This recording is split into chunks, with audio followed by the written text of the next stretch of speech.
आता जाऊ आपण मूळ टॉपिकवर. म्हणजे हे मूळ नव्हतं असं नाही, हे महत्वाचं आहे, हे येतं पेपरला. पण आता मूळ व्याकरणाचा टॉपिक इथून सुरू होईल. वर्ण विचार. आणि सगळ्यात महत्वाचं वर्ण विचारात वर्णाची व्याख्या येतेच तुम्हाला. तोंडा वाटे उच्चारला जाणारा मूळ ध्वनी म्हणजे वर्ण. आता ही वर्णमाला महाराष्ट्र शासनाच्या GR नुसार ऑथेंटिक प्रमाण वर्णमाला ही आहे.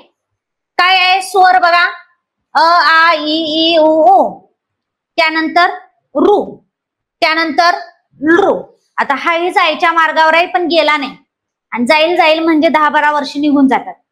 त्यामुळे जेव्हा जाईल तेव्हा बघू, पण आहे सध्या लृ. कारण यापासून तयार झालेला एकच शब्द आपल्याकडे आहे, क्लृप्ती. आणि त्या एका शब्दासाठी कशाला ठेवायचं? काढलाच पाहिजे तो, कारण त्या एका शब्दासाठी गरज पण नाही. आणि क्लृप्तीसाठी तुम्ही उकल, गणिताच्या क्लृप्त्या, गणिताचे उकल वापरू शकता ना. त्यामुळे ते काढतील तेव्हा काढतील, प्रस्ताव आहे मंत्रालयात, जेव्हा काढतील तेव्हा बघू. ए हा ऍ मध्येच आला, आला. ए ओ आ मध्येच आला. कोणी आणला रे ते? अरविंद मंगरुळकरांनी. इंग्रजी ए आणि अ यांचा समावेश मराठी वर्णमालेमध्ये अरविंद मंगरुळकरांनी केलेला आहे. बरं, आता करावंच लागेल ना, कारण बॅट आहे, बॅट. बॅट मध्ये आहे ना, आता त्याला फळी म्हणून चालेल का? बॉल आहे, बॉल आहे ना त्याच्यात. आता बॅट बॉलच म्हणतो ना आपण, कारण आपण अर्धे इंग्रज जाळलेले आज पण आहे ना. आता आम्ही मराठी बोलतो, मी पण बोलते, तर इंग्रजी शब्द येणारच आहे ना. खरं आपल्यावर तो प्रभाव आहे. आता बॅट बॉलचं म्हणण्यापेक्षा चेंडू फळी म्हणलं तर अवघड होईल ना ते. काही ठिकाणी गरजेचं पण असतं इंग्रजी वापरणं, काही ठिकाणी.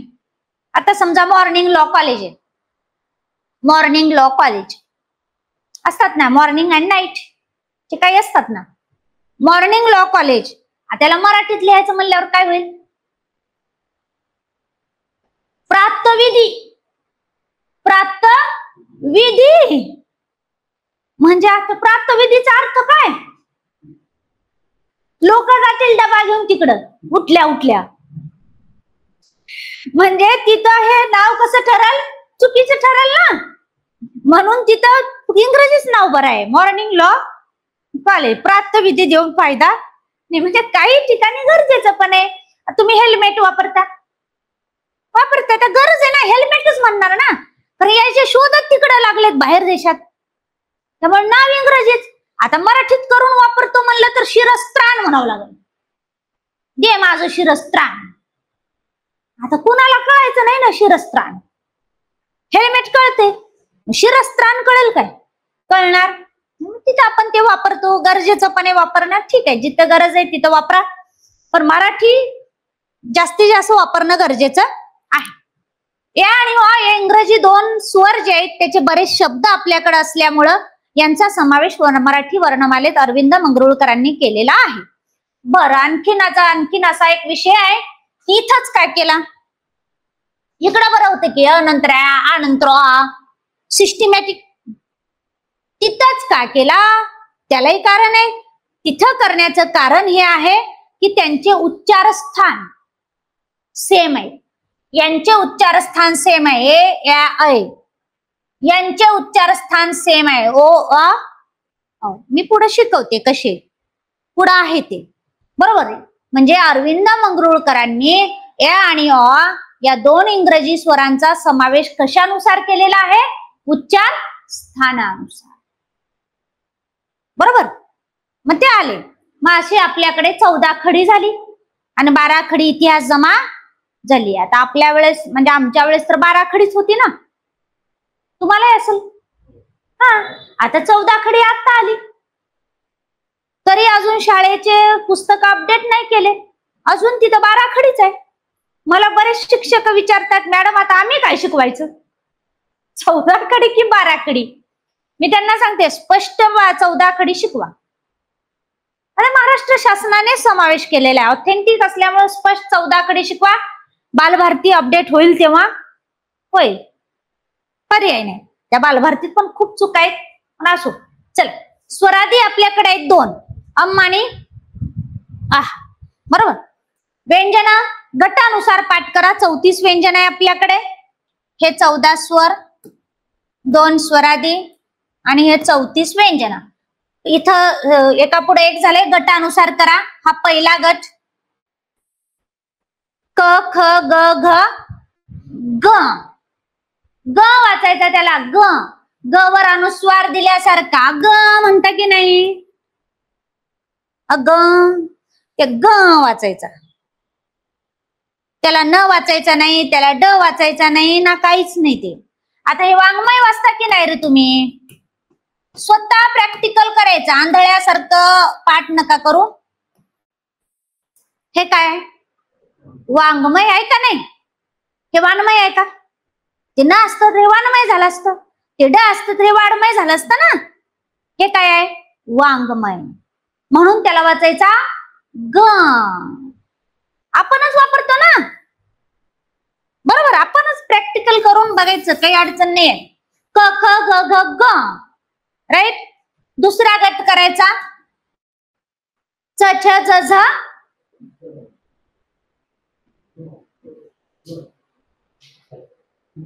च छ ज झ न.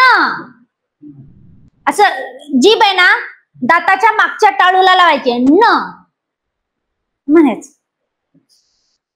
काय माहिती, आता बरेच जण याला त्र वाचतात. बरेच जण शिकवताना काही जण नत्र तत्पुरुष समास शिकवतात. नत्र नाही, नन. नन तत्पुरुष, नन बहुरी, त्र नाहीये. असे भरपूर रील मी टाकलेले. त्र नाही, तो काय आहे? न. न न वाचा. त्र वेगळा रे. हा न आणि हा त्र फरक आहे ना. हे जोड अक्षर आहे, हे सिंगल आहे, एकटा आहे ते. बर, हा मित्र आपण असा का केला तुम्हाला तेही सांगते बघा. हा त, हा मूळ त, याला इथं र फोडायचा. र हे असला आहे मुळात, त्याचा लिहून लिहून आपण असला केलाय. आणि अपभ्रंश, त्याला अपभ्रंश म्हणतात. आणि मग हे असलंच लिहितो. आता मी पण लिहिते, तुम्ही पण लिहिते. असलं कोणी काढत नाही, काढलं तरी लवकर कळणार नाही. हा मूळ आहे.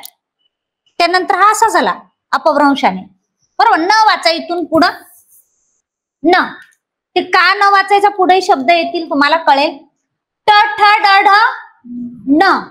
जिभेचा शेंडा मुडपायचा आणि मूर्धेला लावायचा, म्हणजे सेंटर टाळूला. न बाण. कोण कोण न वाचा. त थ द ध न.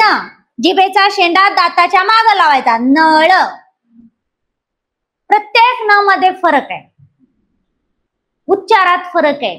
ते व्याकरणकार काही वेडे झाले नाहीत 3-3 न ठेवायला. उच्चारात फरक आहे, उपयोग वेगवेगळे आहेत. प फ ब भ म हे 5 गट. 5 गट. क ख ग घ ग, च छ ज झ न, ट ठ ड ढ ण, त थ द ध न, प फ ब भ म. 5 गट. त्यानंतर शिल्लक राहिलेले एर लव शेष स हळ. शिल्लक राहिलेले आणि हे आता मध्येच ऍड केले विशेष संयुक्त व्यंजन. कोणते? श आणि हे सगळे हलंत आहे. याचा अर्थ ते अर्धे आहेत. अर्धे आहेत म्हणजे असे आहेत, त्या असले आहेत. फक्त ते असलं लिहाय बरं दिसत नाही, म्हणून मधला मार्ग आहे. पूर्ण लिहा, पाय मोडा. पाय मोडले म्हणजे अर्ध आहे. मराठी वर्णमालेत जेवढी व्यंजन आहे ही अर्धी आहेत सगळी, त्यामुळे ती हलंतच लिहायचे. हे झाले. आता विशेष संयुक्त व्यंजनांचा समावेश खऱ्या अर्थाने मराठी वर्णमालेत चुकीचा आहे. आता जे 150 बसले होते कमिटीवर, त्या बिनडोकाईने केलं हे लक्षण. हे चुकीचं आहे. का चुकीचं आहे? वर्णाची व्याख्या काय आहे? तोंडा वाटे उच्चारला जाणारा मूळ ध्वनी, ज्याचं विभाजन करू शकत नाही. आता हे तर करता तुम्ही. क्ष बरोबर क अधिक श, ने बरोबर द अधिक न अधिक य, एवढं विभाजन व्हायले की मग मुळाक्षरात कशाला? ते मुळाक्षर थोडीच आहे, ते विशेष संयुक्त व्यंजन आहे, त्याला वर्णमाला स्थान नसलं पाहिजे. पण आता टाकले तर टाकले, करा पाठ, काही पर्याय नाही. मी हे मंत्रालयात सांगितलं होतं, मी जाऊन स्वतः गेलते मराठी भाषा विभागाला. ते म्हणले मॅडम तुमच्यासारखे तज्ञ बसले होते. तेही तज्ञ म्हणलं नाही, तज्ञ म्हणलं. आता बसू दे बाबा म्हणलं, आता काय करायचं. अरे हे पाठपुरावा करून काढणं सोपं नाही, मग त्याच्यापेक्षा राहू दे तर राहू दे तिकडं. पण ते चुकीचा समावेश आहे खऱ्या अर्थाने. कारण मग तुम्ही व्याख्या बदला, मुळाक्षराची म्हणजे वर्णाची व्याख्या बदला. मग मूळ ध्वनी म्हणू नका ना, बरोबर. हे आहेत मूळाक्षरे. मूळाक्षरे आहे तर तुम्ही संयुक्त व्यंजन घेताय कशाला? पण घेतले, मग हे घेतले तर मग श्र पण घ्या, त्र पण घ्या, काय बिघडतं? ती पण घ्या ना दोन, त्यानं काय पाप केलंय? पण आहे ना, श्राय त्राय. पण तर घेतले नाही केलं तुम्ही, करा, झालं पाठ. आता हे विशेष संयुक्त व्यंजने किती? 2. अशी किती वर्णांची मालिका झाली आता? 52 वर्णांची. आधी होती 50, जुनी होती 48. म्हणजे अगोदर किती होते? 48. आता किती झाले? 52. 52 वर्णांची मालिका ही 100% काहीतरी सेटिंग करून ठेवली आहे. कारण आमच्या बोर्ड असं जात नाही, मी त्यामुळेच म्हटलं असं कसं व्हायला, कितीदा हे करायचं.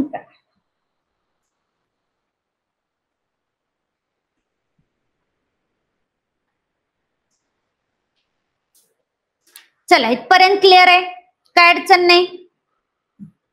स्थान मात्र हे जरा नीट, म्हणजे कारण तिथं बऱ्याच वेळा काय होतं, शिकलोय आपण पहिलीतच, पण बऱ्याच वेळा स्वर मालिकेत अडचण येते. स्वरामध्ये थोडस तिथं लक्ष द्यायचं. आता आहे ना, आयोगाने महाराष्ट्र शासनाने श सुद्धा असा काढायला सांगितलाय, देठयुक्त. ही गरज आहे का? कळलं काय? म्हणजे मोकाट काम केलेत. असं काढायचं देठयुक्त, याला देठ म्हणायचं, देठ. असं आता अपडेट केलंय, देठयुक्त श काढा. काढा काढा, पण याचा परिणाम तुम्हाला नाही होणार, राज्यसेवेच्या पोरांना होणार. कारण ते चेक करणारे एक्सपर्ट असतात. पोरांना असं नाही काढलं की तिथं भयंकर परिणाम होतात त्याचे. ठीक आहे, चला पुढे बघूया आपण. आता एक एक एक एक प्रकार बघू, हळूहळू हळूहळू. स्वर, आणि जेवढे मी किंवाचे नाव देत आहे ना, पाठच करायचे, त्याला काही एक्सक्यूज नाही. कारण किंवाचे नाव घेऊन परीक्षेत प्रश्न आलेले आहेत, त्यामुळे सगळं करायचं. आधी कसं होतं, आयोग असो कोणी असो डायरेक्ट विचारायचं हे स्वर कोणता ते कोणतं ते कोणतं. आता जरा पुढे जाऊन प्रश्न येतात, किंवाचे नाव जेवढे पण येतील तेवढे तेवढे पाठ ठेवायचे. स्वर आहे, निवृत्त म्हणा, अच्छ म्हणा. का म्हणायचं त्याचं कारण आहे, मी तुम्हाला सांगते. स्वराची व्याख्या आधी बघा, त्या नावातच व्याख्या आहे. स्व, स्व म्हणजे काय? स्वतंत्र. अर, अर म्हणजे उच्चार. स्वराची बघा, स्व म्हणजे स्वतंत्र, अर म्हणजे उच्चार. म्हणजे वर्णमालेतील ज्या वर्णांचा उच्चार तोंडावाटे सहज आणि स्वतंत्र पद्धतीने केला जातो त्याला म्हणायचं स्वर. तिथंच व्याख्या आहे. व्याकरण खूप सोपं आहे, सगळं तिथंच आहे, पण आपण ते पाठांतरानं गोळ करतो सगळे. तीच व्याख्या आहे. स्व म्हणजे स्वतंत्र, अर म्हणजे उच्चार, ज्याचा उच्चार स्वतंत्र होतो, म्हणा स्वर. विवृत आची एकच, त्या दोघांचा अर्थ एकच. विवृत किंवा आच का म्हणायचं? स्वरांचा उच्चार करत असताना आपले तोंड उघडे आणि पसरलेले असते, असते की नाही? अ आ ई उ ऊ बंद करायचं कामच नाही.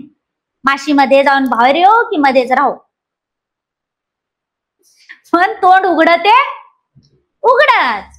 स्वरांचा उच्चार करत असताना आपले तोंड उघडे आणि पसरलेले असते, म्हणून स्वरांना विवृत म्हणतात. विवृतचा अर्थच आहे उघडे आणि पसरलेले. तर काय उघडं आणि पसरलेलं असते? तोंड आपलं. आजचाही अर्थ तोच. आता समजा तुम्हाला असं आलं परीक्षेत पुढील पैकी अच्छ संधीचे उदाहरण सांगा. आता हे कोणती संधी आहे? मग ते कोणती संधी असेल? स्वर संधी. कारण तसा प्रश्न आलेला आहे, हल संधी विचारलेली आहे. आणि बरेच पोरं कन्फ्युज झाले, कारण व्यंजनाला हल म्हणतात हेच पाठ केलं नाही ना. आणि ते जर माहित असतं तर पोरं कन्फ्युज झाले नसते ना. असं होतं. त्यामुळे किंवाचे नाव करूनच ठेवायचे. बरं का हे का नाव आहे ते तुम्हाला त्याचं कारणही माहितीये ना. तोंडावाटे उच्चारला जाणारा स्वतंत्र पद्धतीचा वर्ण म्हणजे काय? स्वर. म्हणजे वर्णमालेतील ज्या वर्णांचा उच्चार तोंडावाटे सहज आणि स्वतंत्रपणे होतो त्याला म्हणा स्वर. स्वरांचा उच्चार करत असताना आपले तोंड उघडे आणि पसरलेले असते, म्हणून स्वरांना म्हणा विवृत किंवा अच्छ. बरोबर. आता हे किती स्वर आपल्याकडे रे? 14. आधी प्रकार बघून घ्या स्वरांचे. हे माग पुढं झाले. स्वरांचे मुख्य प्रकार 3, उच्चारावरून 2 आणि आणखीन एक असे 6 प्रकार पाहिजेत. किती प्रकार? 6. करायचेच. मी जेवढ्या एक्स्ट्रा गोष्टी शिकवल ते करायचेच, कारण ती पेपरला आलेले. त्यामुळे ते करून ठेवायचे. हे तुम्हाला कुठं भेटणार नाही, आपल्या पुस्तकाशिवाय माझ्याशिवाय, पण ती पेपरला येतं. तुम्हाला माहित नसेल, मला वाटते कोणती वर्षाची बॅच होती किती, आपलं एकमेव पुस्तक आहे ज्याच्यात मी सन्निहित काळ दिलेला आहे. सन्निहित आणि उद्देश काळ. आता उद्देश काळ जे ना, आता आपण काळाचे किती प्रकार केलेले आहेत? रीती काळ, हा साधा काळ, हा अजून पूर्ण काळ, अपूर्ण काळ, अजून चालेच साधा, पूर्ण, अपूर्ण, रीती, एवढेच 4. पण त्याला 5वा उपप्रकार आहे. कोणता? उद्देश काळाचा. पण हे नवीन काहीच नाहीये, हे तर खडकरांनीच केलेले आहेत त्यांच्या वेळेस. फक्त मध्ये मध्ये जे छोटे छोटे व्याकरणाचे पुस्तक आपल्याकडे आले त्यांनी ते समावेश केला नाही, म्हणून आपल्याला माहितच नाही 5 असतात उपप्रकार. आपण आतापर्यंत 4च शिकलोय. मी पण शिकले, तुम्ही पण शिकलात. मी एक्स्ट्रा अभ्यास केला तेव्हा मला कळलं, यार हे तर खडकरांनीच टाकलंय ना. आणि मग तो टाकला, काळाचा 5वा उपप्रकार टाकलाय पुस्तकात. आणि त्यावेळेस मग इथले काही लोकांनी नावं बी ठेवले, मॅडम लय शिकलेला आहे, लय काय काय दिले म्हणजे PhD लेवल. आयोगाभिमुख द्या ना, तुम्ही एक्स्ट्रा देऊ नका, गरज पण नाही. आपला अभ्यास कसा असावा हा आयोग, आणि आपण आयोगाला काय पाहिजे तेवढंच. दुसरं कोण काय म्हणते गरजच नाही. मग आयोगाला अपेक्षित आहे ना नवीन नवीन काहीतरी, पण प्रमाण असलेलं. आणि जे संदर्भ ग्रंथात आहे ते तुम्ही द्या ना. आणि मी टाकला त्यावेळेस, आणि त्याच वर्षीच्या मेन्सला आला, मग नंतर 2-3 परीक्षेला कंटिन्यू आला. सरळ सेवेला तर आला उद्देश काळ. आयुष्यात कधी आपण शिकलो नाही उद्देश काळ काय आला. त्यामुळे मी तुम्हाला त्यासाठी हे सांगते की मी जेवढं तुम्हाला नवीन वेग एक्स्ट्रा काही देईल ते करायचंच. म्हणजे तिथं तुम्ही थोडंसं पुढे जाल बाबा इतरांपेक्षा. बाकी सेम तर सगळेच करणार आहेत, थोडं आपण त्यापेक्षा जरा पुढे जाऊ. चला, आता स्वरांचे तसे सगळेजण 5च प्रकार करणार. आपल्याला किती करायचे? 6. हा ना. मूळ प्रकार 3, उच्चारावरून 2 आणि आणखीन एक प्रकार. कसे करायचे बघा. ऱ्हस्व स्वर तुम्हाला येतं, याच्यात काही शंका नाही. काय आहे ऱ्हस्व स्वर? म्हणजे ज्या स्वरांचा उच्चार करण्यासाठी आपल्याला कमी कालावधी लागतो, कमी वेळ लागतो, त्याला म्हणा ऱ्हस्व. विरुद्ध दीर्घ, ज्यांचा उच्चार करायचा तुम्हाला जास्त वेळ लागतो, त्याला म्हणा दीर्घ. आता अननस म्हणायचं तर अचा उच्चार पटकन होईल, आणि आई म्हणायचे तर आचा उच्चार दीर्घ. बरोबर. म्हणजे ज्या स्वरांचा उच्चार करण्यासाठी आपल्याला कमी कालावधी लागतो याला म्हणा ऱ्हस्व स्वर. किती आहेत? 5. अ, इ, उ, रू. पण ऍ सुद्धा करा तुम्ही. यात विचारलास तर बिनधास्त लिहा, कारण बॅट आणि बॉल वेळ लागतो की नाही. हा, बिनधास्त लिहा, काहीच नाही, अजून समावेश नाही केला अजून, पण तुम्ही बिलकुल लिहा. अ, इ, उ, रू आणि ऍ. आयोगाने हे पण विचारलेत, हे जे रू आहे ना, दीर्घ कशी, हे पण विचारलेत. हाय का आपल्याशी काही घेणं देणं त्याचं? दीर्घ असते संस्कृत मध्ये, आपल्याकडे नाहीच आहे ना. आपण कोणते घेतलेत? ऱ्हस्व. आणि दीर्घ आपल्याकडे नाहीच आहे, उपयोगच नाही.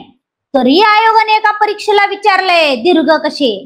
ह्याला काहीच नाही, एक असा खाली हे वाढवायचा, हा रू त्याला एक असा वाढवायचा अजून, आणि हा रू त्याला एक वाढवायचा, हे झाले दीर्घ. ती तिकडे आहे संस्कृत मध्ये, आपल्याकडे नाहीये. पण हे एकदा विचारलंय पेपरला, म्हणजे थोडस इकडे इकडे घुसतात ही. आणि कुठे सरळ सेवेला सुद्धा तीच बोंब आहे आता, त्यामुळे हे करून ठेवा. हे झाले पाठ अ इ उ रू रू, अ इ उ रू रू, आणि ऍड करून ठेवा. चालेल. दीर्घ स्वरांचं काय व्याख्या? विरुद्ध. ज्या स्वरांचा उच्चार करण्यासाठी तुम्हाला जास्त वेळ लागेल त्याला म्हणा दीर्घ. राहिलेले सगळे टाकून द्या याच्यात. आ इ उ ए आय ओ औ, आ सुद्धा टाकायचा. आता खूप जणाला वाटतं ए आय ओ औ हे संयुक्त आहे की मग इथं कशाला घ्यायचं? पण ते दोन्ही पण आहे ना, ते दीर्घ पण आहे आणि ते संयुक्त पण आहे. आता समजा तुम्हाला असं वाटलंय ए आय ओ औ हे कोणत्या प्रकारचे स्वर आहेत, पर्याय दीर्घ पण दिलंय, संयुक्त पण दिलंय, आणि एकच उत्तर निवडायचंय. पर्याय उत्तर असतात पण समजा एकच उत्तर निवडायचंय, दोन्ही तर करेक्ट आहे ना, दीर्घ पण आहे संयुक्त पण आहे. लिहायचं कोणतं? त्याला खास वैशिष्ट्य असलेलं तुमचं उत्तर असलं पाहिजे. इव्हन इथंच नाही, सगळे व्याकरणाचे प्रश्न सोडवताना जिथं जिथं तुम्हाला असं वाटेल हे दोन्ही बरोबर आहे आणि एकच उत्तर निवडायचंय, त्याला खास काही लक्ष नाही का बघायचं. याला लक्ष नाही. इतर दीर्घ स्वरापेक्षा ह्या दीर्घ स्वर वेगळे, बरोबर, कारण ते दोन दोन स्वरापासून तयार झालेले. म्हणून तुमचं उत्तर प्राधान्याने काय असेल? संयुक्त स्वर. संयुक्त स्वर नसल दीर्घ स्वर. आणि दोन्ही आहे पर्याय उत्तर आहे, ए बी बरोबर. दोन्ही नाही, दोन्ही बरोबर ना, पर्याय उत्तर असल्यावर दोन्ही बरोबर. कारण इथंच तर आहे ना, हे तर प्रश्न असतात आणि इथं पोरांना येत असून कन्फ्युज होतात. ते दीर्घ पण आहे ते संयुक्त पण आहे, 100%. उत्तर एकच निवडायचंय. तर त्याचं खास लक्षण इतर दीर्घ स्वरापेक्षा हे दोन स्वरापासून तयार झालेत म्हणजे संयुक्त स्वर आहे. म्हणून तुमचं उत्तर काय असलं पाहिजे? संयुक्त स्वर.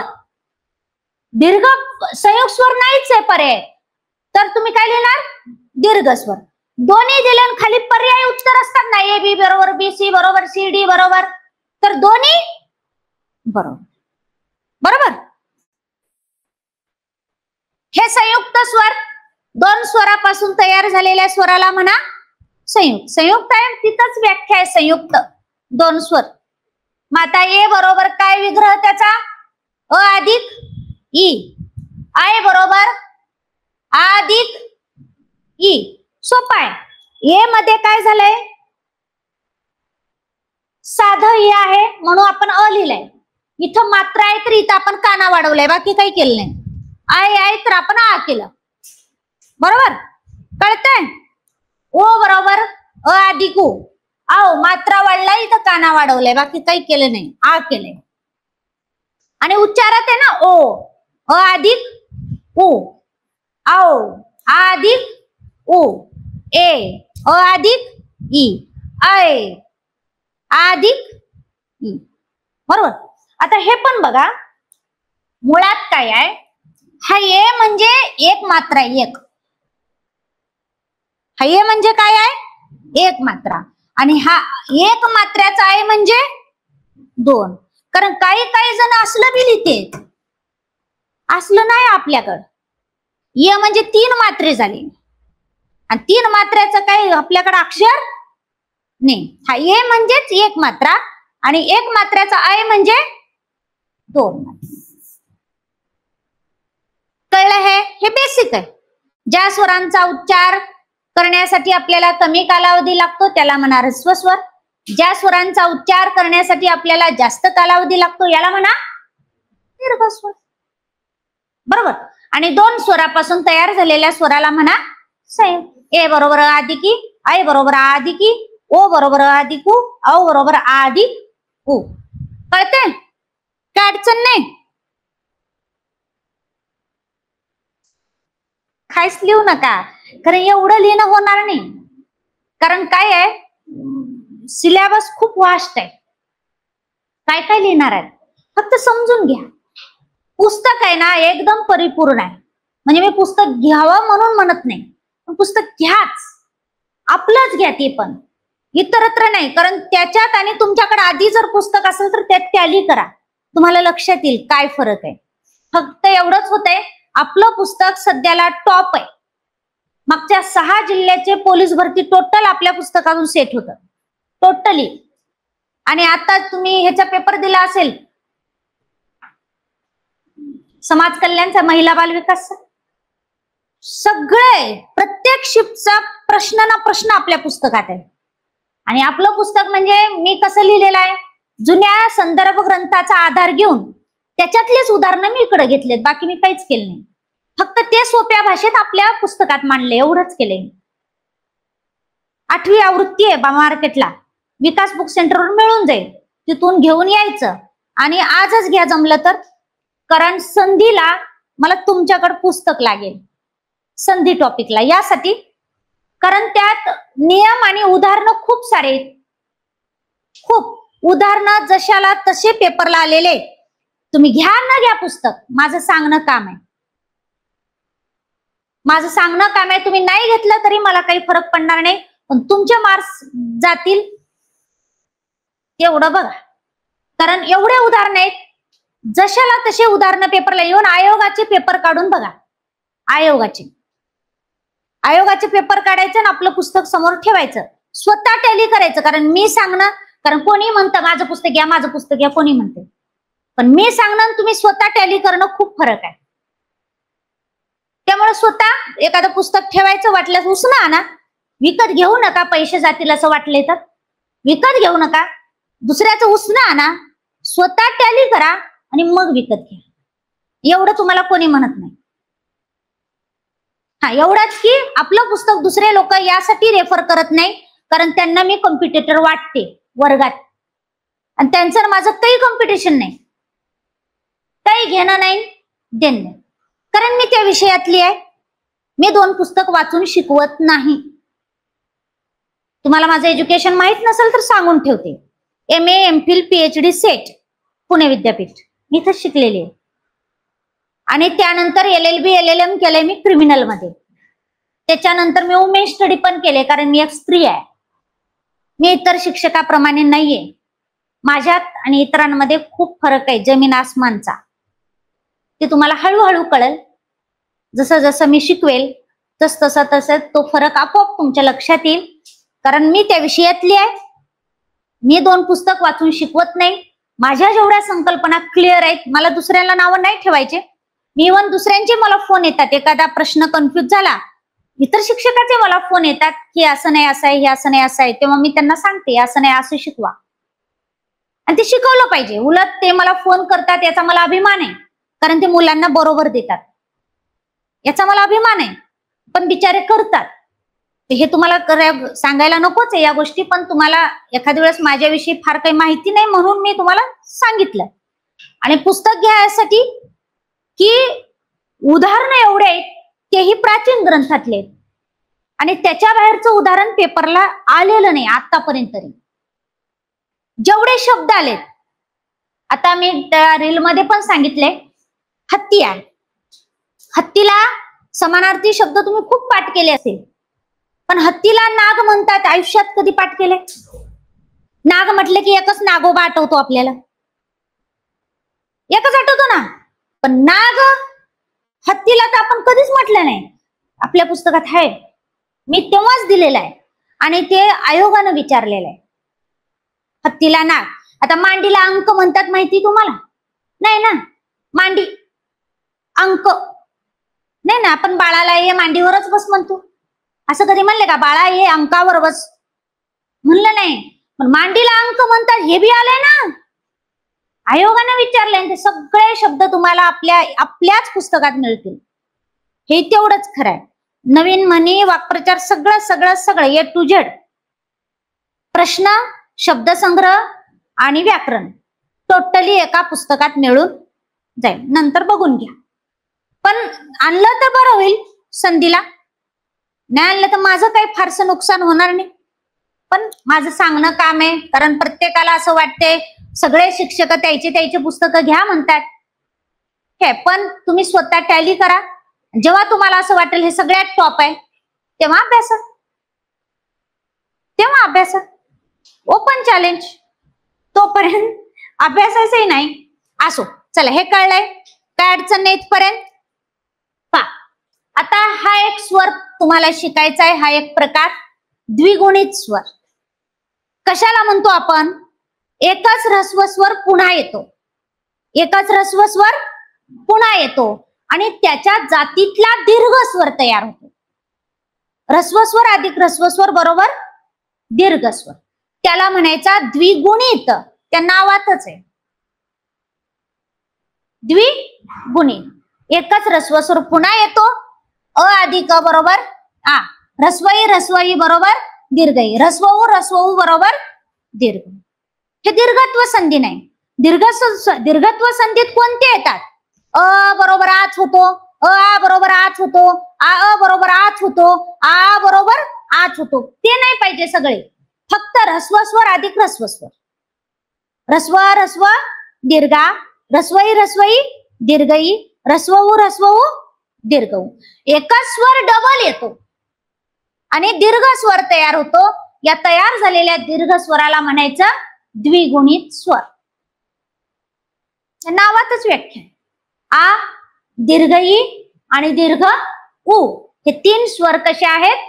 द्विगुणित आहे. कळतंय? अडचण. आता मूळ स्वरांच्या उच्चार स्थानावरून, उच्चार स्थानच नाही तर स्वरांचे उच्चार स्थान आणि उच्चार दोन्ही पण, उच्चार स्थान आणि उच्चार यावरून स्वरांचे दोन प्रकार. एक सजातीय, त्याला तुम्ही सवर्ण म्हणा, आणि दुसरा विजातीय, त्याला तुम्ही असवर्ण म्हणा. बरोबर, दोनच आहे. सजातीय म्हणजे तीनच जोड्या जे सारखे आहेत. ज्या स्वरांचे उच्चार आणि उच्चार स्थान सारखेच आहेत त्याला म्हणायचं सजातीय. बरोबर, हे तीनच जोड्या अ आ इ ओ ओ, तीनच सजातीय आहेत. कारण ते उच्चार सारखे वाटतात ना. अ आणि आ काही शब्दात क्लिअर आहे कुठं कसा लिहायचा, पण काही शब्दात कळत नाही ना कसा लिहायचा. नाही कळत. आता समजा हा शब्द आहे, मी दोन शब्द लिहिते, जरा मला सांगा. पेपरला आलेला आहे अध्यात्म आणि आध्यात्मिक.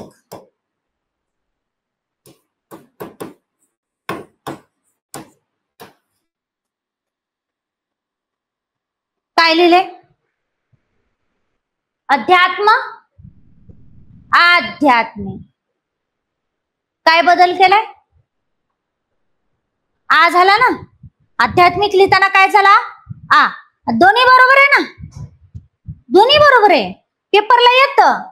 आयोगाने पहिल्याच पर्यायात हे दिलं होतं.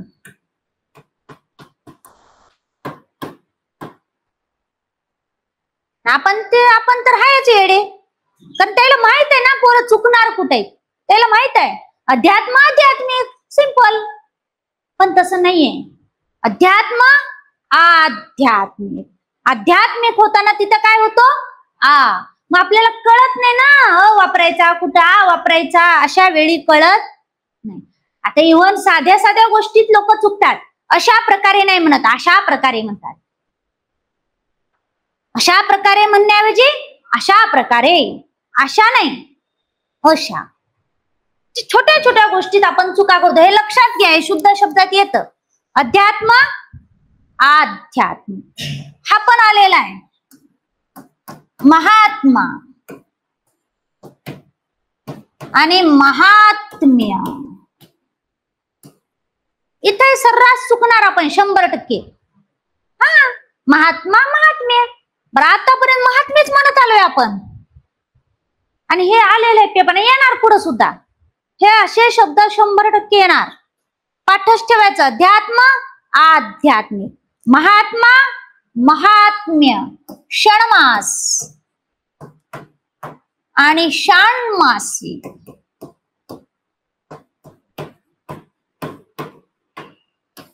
षण्मासिक नाही. काय असतं? षाण्मासिक. षण्मास म्हणजे 6 महिने आणि षाण्मासिक म्हणजे 6 महिन्याला प्रसिद्ध होणार नियतकालिक है ना. ते निघतात तुमचं चालू घडामोडीचे वगैरे वगैरे 6-6 महिन्याला निघतात की, कोणतं वर्षाला कोणतं 3 महिन्याला. बरोबर. षण्मास, षाण्मासिक. षण्मासिक नाही.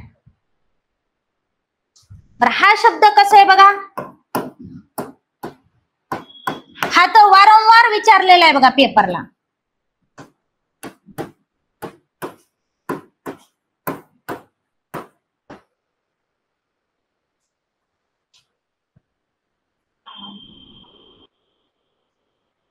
आपले कोणते सण असतात? पारंपरिक सण उत्सव म्हणतो की नाही? काय म्हणतात? कोणते सण? कोणते सण पारंपरिक आहे का नाही? म्हणजे चुकीचं बोलतो आपण. इथून पुढे म्हणायचं नाही ना. इथून पुढे स्वतः वापरायचं ते. जोपर्यंत तुम्ही व्यवहारात वापरणार नाही तोपर्यंत मग अवघड होईल. अशी किती पाठ करणार आहे तुम्ही? इथून पुढे वापरायचं. पारंपरिक सण उत्सव. पारंपरिक. पारंपरिक म्हणायचं नाही. तुम्ही म्हणायचंच नाही. तुम्ही म्हटले की गेले म्हणून समजायचं. मग पारंपरिक सण उत्सव वारंवार आलेला आहे शुद्ध शब्दात. म्हणजे कुठं वापरायचा, कुठं वापरायचं यात आपला गोंधळ होतो की नाही. म्हणजे हे सजाती आहे, कळत नाही. बरोबर. उच्चार स्थान सेम, लिखाणात गोंधळ. अ वापरायचा, आ वापरायचा, कळत नाही. म्हणून अ आ या जोडीला आपण सजातीय स्वरांची जोडी असे म्हणतो. बरं, ते ईच्याही बाबतीत आहे ना. कळते का अजून? तर ऱ्हस्व वेलांटी काढायची, दीर्घ वेलांटी काढायची, अजूनही आपला गोंधळच गोंधळ आहे. कोणते शब्द कसे लिहायचे कळत नाही. आता इव्हन बऱ्याच पोलीस भरतीच्या अकॅडमीवर पोलीस नाव असं लिहिलेलं असतं. हा, असले लिहितात. चुकीचं आहे ना. हा, पोलीस हा शब्द कसा आहे?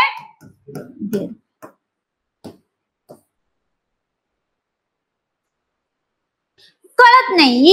ई सुद्धा आपल्याला लक्षात येत नाही. ऱ्हस्व लिहायचा की दीर्घ, म्हणून त्याही जोडीला आपण काय म्हणतो? सजातीय. बरं, ते उच्याही बाबतीत आहे ना. अजून तर कळते का उकार कोणता द्यायचा? तिथे गोंधळ आहे.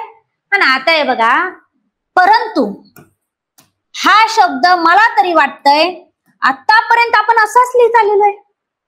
मी पण लिहित होते, तुम्हीच काय, मी पण लिहित होते असाच. पण परंतु शब्द कसा आहे? ऱ्हस्व आहे. ऱ्हस्व. हा ऱ्हस्व. दीर्घ नाही. म्हणजे कोणतंही अव्यय आणि इति, यद्यपि, अद्यापि, प्रभृती, संभृती, परंतु हे कसे पाहिजे? ऱ्हस्व. सगळे ऱ्हस्व. अव्ययाचा शेवट कसा असतो? ऱ्हस्व असतो. पाठ ठेवायचं. एक एक शब्द पाठ नाही. अव्ययाचा शेवट ऱ्हस्व असतो. आणि ऱ्हस्व, इति ऱ्हस्व, प्रभृती ऱ्हस्व, अद्यापि ती ऱ्हस्व, सगळे ऱ्हस्व. पाठच ठेवायचं. सगळे अव्यय ऱ्हस्व असतात म्हणजे लक्षात येतं. बरं, आता ह्याच्यात बी बघा, काही पूजा नावाच्या पोरी तर असलं लिहिते. इथं बरेच बोर्ड असे. पूजा, पूजा आहे का ते? पूजा कसा पाहिजे तो? दीर्घ. खूप जण चुकीचं लिहितात असो, पण तुम्ही लिहू नका, कारण आपल्याला मार्क्स घ्यायचे, आपल्याला नोकरीला लागायचंय. तुम्ही असं केलं की मग भारी गोंधळ होणार. कोणतंही असो. म्हणून या 3 जोड्या अ आ, इ उ ऊ या कशा वाटतात आपल्याला? सजातीय. कारण लिहिताना आपला गोंधळ होतो, कळत नाही कोणती वेलांटी, कोणता उकार, अ की आ लक्षात येत नाही. बरोबर. दुसरे जे जोडी आहे, आपला प्रकार आहे तो विजातीय आहे. म्हणजे इथं भिन्न उच्चार स्थानातून निघणारे स्वर ज्यांचे उच्चारही कसे असतील, भिन्न असतील. उच्चारही भिन्न, उच्चार स्थानही भिन्न, दोन्ही भिन्न. आता इथं कित्येक जोड्या तुम्ही तयार करू शकता, कित्येक. एवढ्याच नाही इथं दिल्यात तेवढ्याच नाही, कित्येक. तुम्ही गणिती हस्तांदोलन पद्धत आहे ना तुमच्याकडं, त्या पद्धतीने याच्या जोड्या काढू शकता. काढा, किती पण 3 जोड्या सोडून. हे पाठही करायची गरज नाही तुम्हाला. 3 जोड्या पाठ करायच्या. अ इ उ नाही म्हणजे बी जाती आहे.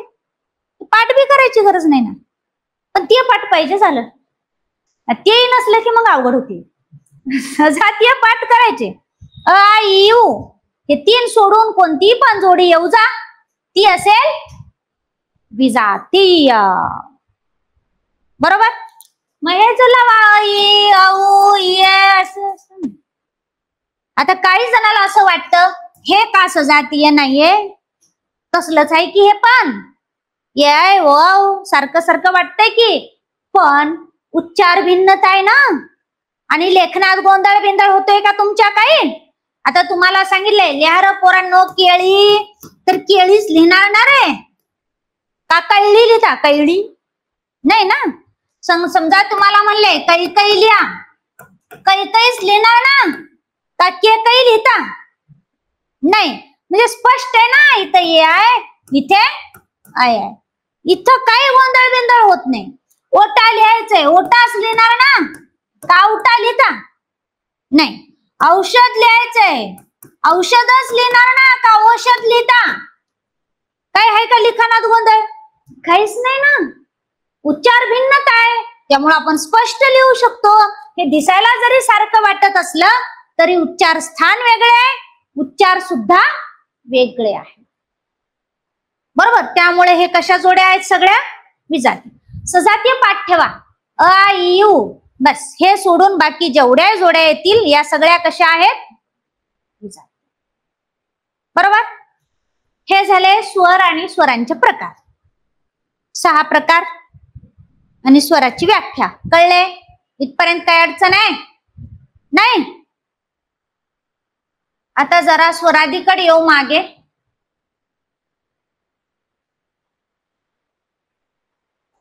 स्वरादी नावातच व्याख्या आहे. स्वर अधिक आदी.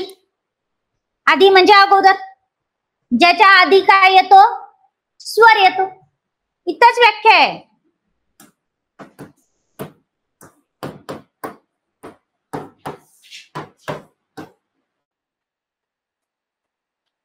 ज्याच्या आधी स्वर येतो त्याला म्हणायचं स्वरादी. येणारच, 100% येणार म्हणजे येणारच. त्याला परवर्णही का म्हणतो बघा. आता व्यंजनालाही परवर्ण म्हणतात, स्वरादीलाही परवर्ण म्हणतात. का म्हणतात बघा, हे मूळ स्वरादी असे आहेत. हे असलाय, हे वाचता येतं का रे, हे वाचता येतं का आपल्याला.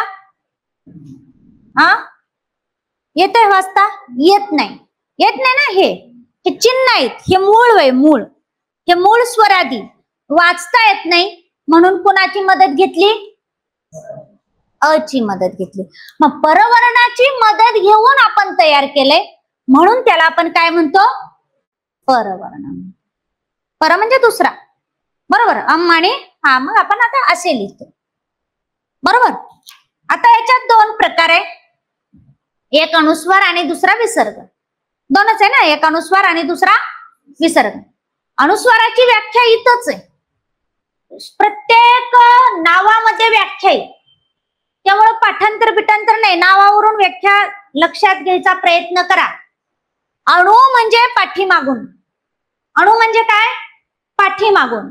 स्वार म्हणजे काय, बसणे. घोडेस्वार वगैरे म्हणतो ना आपण. घोडेस्वार म्हणजे काय, घोड्यावर बसलेला. स्वार म्हणजे बसणे, स्वार होणे, बसणे. एका उच्चारा पाठीमागून बसलेला दुसरा उच्चार. अणु म्हणजे पाठीमागून, स्वार म्हणजे बसलेला.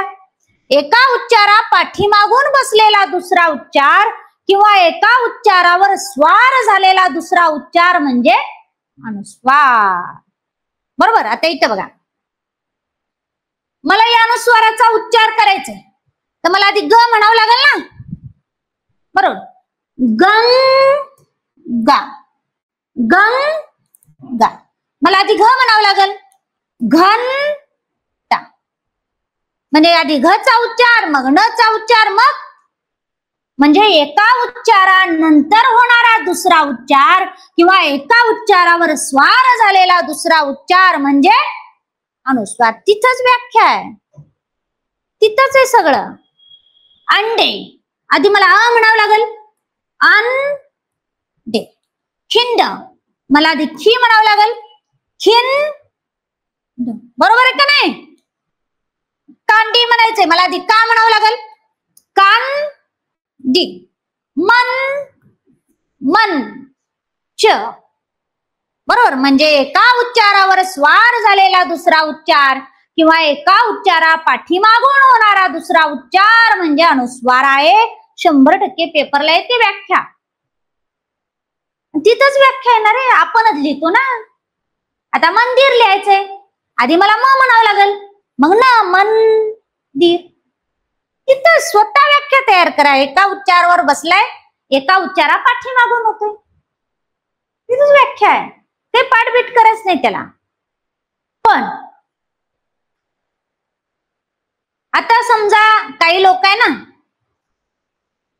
शुद्ध बोलण्याच्या नादात नाकातून बोलतात बघा, असे बोलतात. शुद्ध, शुद्ध भाषा म्हणजे व्याकरणिक दृष्ट्या बोलणे म्हणजे शुद्ध आहे. उगाच नाकातून बोलले काही बी बोलले म्हणजे शुद्ध असते का? नाही. आता काही लोक असं बोलतात, घरात या, घरात या म्हणतात. हे घरात म्हणजे काय अवघड आहे ना, म्हणून असलं बोलतात के, हा ना. कोणते? आता येवा, येवा. आता हे अनुस्वार आहे का रे? आपल्याला म्हणजे एवढं बारकाईनं कोणीच सांगितलं नाही.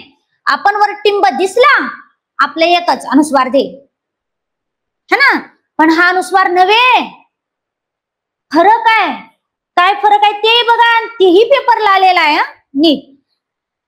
अक्षरावरील ज्या शीर्षबिंदूचा उच्चार स्पष्ट आणि खणखणीत होतो, अक्षरावरील ज्या शीर्षबिंदूचा उच्चार स्पष्ट आणि खणखणीत होतो त्यालाच अनुस्वार म्हणायचं. आलेल्या विधानात, पेपरला विधानात पेपर काढून बघा, हळूहळू जरा पेपर सोडवा. अक्षरावरील ज्या शीर्षबिंदूचा उच्चार स्पष्ट आणि खणखणीत होतो याला म्हणायचा अनुस्वार. अक्षरावरील ज्या शीर्षबिंदूचा उच्चार नाकातून ओझरता होतो, घरात, नाकातून ओझरता, खणखणीत आहे का? नाही. अक्षरावरील ज्या शीर्षबिंदूचा उच्चार नाकातून ओझरता होतो याला म्हणायचं अनुनासिक. हा अनुस्वार नव्हे आणि हे पेपरला येतं, पेपरला 100% येतं. पुढील विधाने वाचा. अक्षरावरील ज्या शीर्षबिंदूचा उच्चार स्पष्ट आणि खणखणीत होतो याला अनुस्वार म्हणतात. अक्षरावरील ज्या शीर्षबिंदूचा उच्चार नाकातून ओझरता होतो याला अनुनासिक म्हणतात. येतं. आणि असं पण विधान आलेलं आहे, अक्षरावरील ज्या शीर्षबिंदूचा उच्चार स्पष्ट आणि ओझरता होतो याला अनुनासिक म्हणतात. म्हणतात का? प्रत्येक विधानाकडे लक्ष द्या, प्रत्येक मी बोललेल्या विधानाकडे लक्ष द्या. परत असं होऊ नये, मी सुरुवातीला सांगितलंय, मी परत विधान सांगते बघा. अक्षरावरील ज्या शीर्षबिंदूचा उच्चार स्पष्ट आणि खणखणीत होतो तो काय आहे? अनुस्वार. ज्याचा उच्चार नाकातून ओझरता होतो तो काय आहे? अनुनासिक. राईट आहे. मग आता असं विधान आयोगाने दिलेलं आहे, अक्षरावरील ज्या शीर्षबिंदूचा उच्चार स्पष्ट आणि ओझरता होतो याला अनुस्वार म्हणतात. कसं आहे? अक्षरावरील ज्या शीर्षबिंदूचा उच्चार स्पष्ट आणि ओझरता होतो याला अनुस्वार म्हणतात. कसं आहे? चुकीचं आहे ना? हा, हे कळलं पाहिजे तुम्हाला तिथं. हे काय तुम्हाला रेडीमेड कुठं वाचायला भेटणार नाही, तिथं कळलं पाहिजे. त्यासाठी संकल्पना क्लिअर पाहिजे. हे सुरुवातीलाच मी बोललेली आहे. मी तुम्हाला एक्स्ट्रा काहीच शिकवणार नाही. फक्त आयोगाला काय अपेक्षित आहे म्हणजे तुम्ही एवढं व्याकरण शिकलं, कुठली परीक्षा द्या आउट ऑफच मार्क्स पडणार म्हणजे पडणार. आणि तुम्ही नाही अभ्यास केल्यावर मग मी काही करू शकत नाही, ते तुमच्यावर आहे. आता मला द्यायचंय मी तेवढंच देणार जेवढा परीक्षेला अपेक्षित आहे. तुम्हाला किती अभ्यास करायचे ते तुम्ही ठरवा. हे विधान येतात नाही, हे काय तुम्हाला रेडीमेड कोणत्या पुस्तकात भेटले, कोणाच्या टेस्ट सिरीजला भेटले, काही भेटणार नाही. आणि माझं तर म्हणणं आहे तुम्ही टेस्ट सिरीज सुद्धा सोडू नका या घडीला. फक्त आयोग किंवा पोलीस भरती करताय, पोलीस भरतीचे मागचे पेपर जे घेतलेले सगळ्या जिल्ह्याचे, इथून तिथून सगळे जिल्हे, किंवा सरळ सेवा देत आहे सरळ सेवेचे पेपर, तलाठी देत आहे तलाठीचे पेपर, आणि आपण काढा प्रिंट काढा, मागचे सगळे प्रिंट काढा. रेडीमेड मोबाईलवर वाचू नका बचत करायसाठी, आंधळे उचाल. प्रिंट काढा म्हणजे विश्लेषण तुम्हाला तिथे लिहिता येते, म्हणजे ते जास्त लक्षात. काय होतं बऱ्याच वेळा असं काय होतं माहितीये का, पोरांना आयोगाचे पेपर सोडवा म्हणलं, पोरं सोडवतात, 100% आयोगाचे पेपर सोडवतात, इतक्या वेळा सोडवतात, शेवटी ते प्रश्नच पाठवून जातात. ते नाही करायचं आपल्याला ते करायचं नाहीये. आपल्याला आयोगाचे प्रश्न सोडवायचे म्हणजे समजून घ्यायचंय काय विचारले, तेच बऱ्यापैकी रिपीटही होतात. फक्त एवढंच की इकडला अर्धा प्रश्न पुन्हा कंबाईन होणार आणि 100% होतं. त्यामुळे जरा तिथं लक्ष द्यायचं. आयोग सोडवायचाय म्हणजे तुम्हाला समजून घेऊन, पोलीस भरती सोडवायचं समजून घेऊन, काय विचारले काय विचारू शकतात. आता काय फिक्स वेटेज नाहीये, कोणी सांगतही असेल तर नाही, वर्ण विचारावर 4 प्रश्न, याच्यावर 3 प्रश्न, याच्यावर 2 प्रश्न, काही नाही येते. आता त्या पेपर सेटरला वाटलं वृत्त विचारावर विचारलंच नाही कोणीच, एकदाच 5-6 प्रश्न, हा ट्रेंड आहे, एकदाच 5-6 प्रश्न एका टॉपिकवर. असं फॉरेस्टच्या पेपरला विचारले एकदाच. त्यामुळे हे डोक्यातून काढून टाका, याच्यावर एवढं येते त्याच्यावर काही नाही. आता याला वाटलं संधीवर विचारले, नकोच संधी, दिलं सोडून 100%. आणि हेच होणार आहे इथून पुढे सुद्धा. त्यामुळं लक्ष द्या. लक्षात काय अडचण वाटली मला विचारा, मी आहे निकडं. कुठलाही प्रश्न आणणार मराठीतला, त्याला काही चॅलेंज नाही. हे मला पीपीटीची सुद्धा गरज लागत नाही. आतापर्यंत मी व्याकरण स्वतः लिहून शिकवले. फक्त आता पीपीटी यासाठी की लवकर होते बाबा, म्हणजे लिहिण्याचा वेळ वाचतो एवढ्यासाठीच. कुठलंही आणा व्याकरण आणि कुठलाही प्रश्न आणा, असे बरेच ऑब्जेक्शनलाही प्रश्न येतात माझ्याकडं. त्यावेळेस आता याला कोणता प्रश्न होता बाबा, साधे लिंग विचारात गोंधळ आहे पोरांचे. लिंग विचार काही कळत नाही, ढोबळ लिंग कळतात, बाकी कळत नाही. असं आहे. आता मासा शब्दाला माशी लिहिलं तर चालेल काय? मासाचं स्त्रीलिंग नाहीच आहे ना त्याला स्त्रीलिंग. मासा शब्दाला स्त्रीलिंग रूप वापरण्याची पद्धत मराठी व्याकरणात नाहीये, वापरायचं नाही. खायचा मासा, खायचा, खाता ना, जे खातील ते खातील, जे व्हेजिटेरियन आहे ते व्हेजिटेरियन, हा ना, खातील ते खातील, पण खातात ना. आता काही लोक चुकीचा शब्द प्रयोग करतात, माशी आणायला चाललो म्हणतात, कोणी मासे आणायला चाललो म्हणते, कोणी मच्छी आणायला चाललो म्हणते. एक नाही, शब्द प्रयोग चुकीचे झाले की तुम्ही इकडे चुकणार. मासेच किंवा मासा. आता मासा काही एक घेऊन येत नाही, आपण एवढे घेऊन येतो म्हणून मासे अनेक वचन. माशी नाही, माशी घरात फिरणारी फिरते ना गोये पावसाळ्यात, ही माशी तो मासा, याचं घेणं देणं आहे का? काही घेणं देणं नाही. खूप छोट्या गोष्टी तिथं तुम्हाला लक्ष देणं म्हणजे देणं आहे. बरं हे कळलंय, अनुस्वार आणि अनुनासिक काय फरक आहे कळला? प्रत्येक शीर्षबिंदू अनुस्वार असत नाही. क्लिअर आहे? चला पुढं. हा विसर्ग आहे, त्या विसर्गाचा अर्थच आहे श्वास सोडणे. त्या विसर्ग शब्दाचाच अर्थ काय आहे? श्वास सोडणे. मग याचा उच्चार करताना आपण फुफ्फुसातील हवा बाहेर सोडून देतो की नाही बघा. स्वतः कुठे गेला? स्वतः असा ह निसटता म्हणतो ना, स्वतः म्हणता का? तू चल मी स्वतः येतो असं म्हणता काय? नाही, स्वतः निसटता. ह या वर्णाला हिसडा दिल्यासारखा उच्चार. हिसडा म्हणजे झटका, सौम्य झटका, एकदम वर जायचा नाही, सौम्य, स्वतः. बरोबर. हा ह म्हणायचा पण निसटता. स्वतः तू चल, मी स्वतः येतो, हा निसटता म्हणायचा. हा ना. दुःख, निस्पृह, शुद्ध शब्दात आलेला आहे हा. निस्पृह. निस्पृह म्हणजे काय? अर्थ विचारल्यावर काय करता रे? काही शब्दांचे अर्थ तरी मराठी आहे ना. ब्रेक द्यायचा. अरे बोर झाला. जेव्हा पाहिजे तेव्हा सांगा. 5-10 मिनिटाचा ब्रेक घ्या, कारण मी 1 पर्यंत घेणार आहे रोज. फक्त काय आहे, वर्ण विचार संधी हे 2च टॉपिक जरा किचकट आहेत. म्हणजे व्याकरणिक, पुढं काही नाही व्याकरणात. 2च टॉपिक.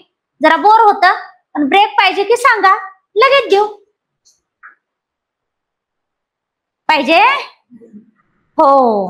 बरं एवढं बघा, मग ब्रेक घ्या, मग नंतर राहिलेला भाग आपण पुढं कंटिन्यू करू. चालेल? कारण ओव्हरलोड पण काही कामाचं नाही.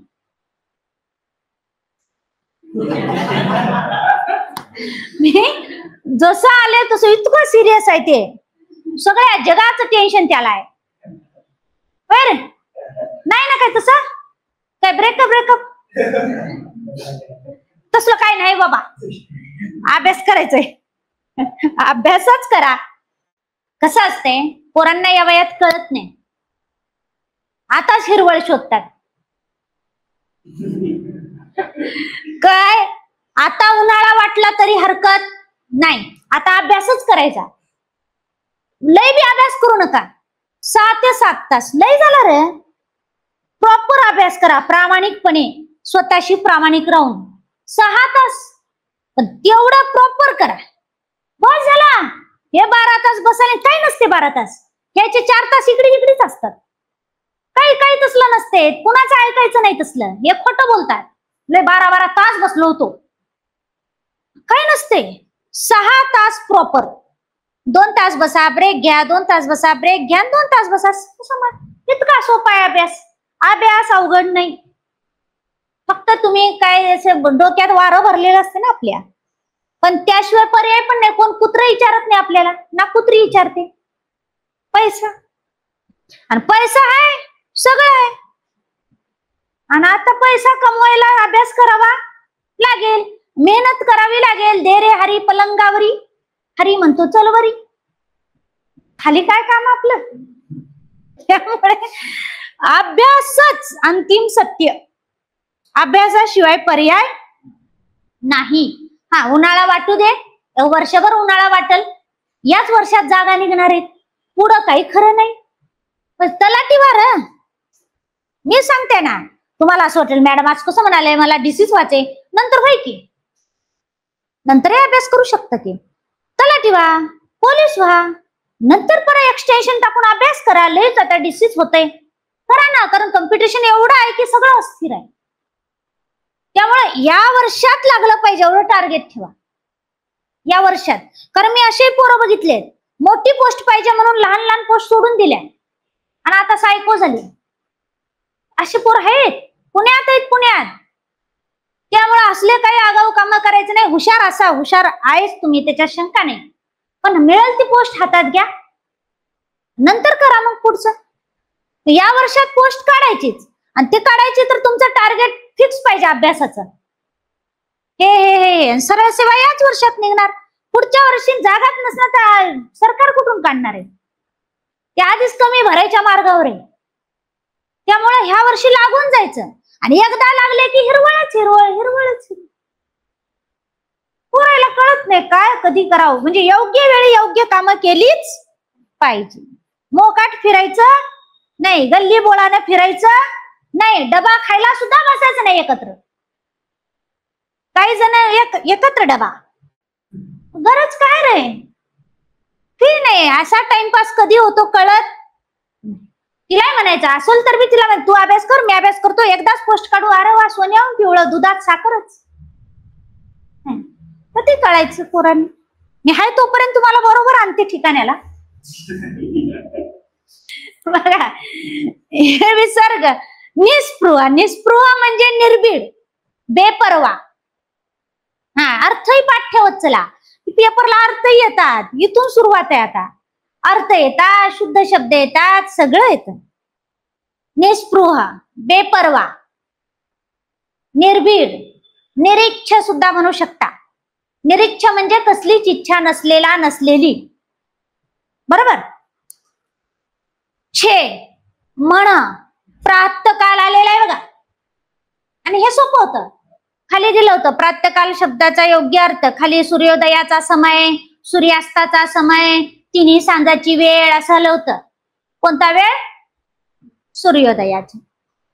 उषक काल म्हणजे तेच सूर्योदय.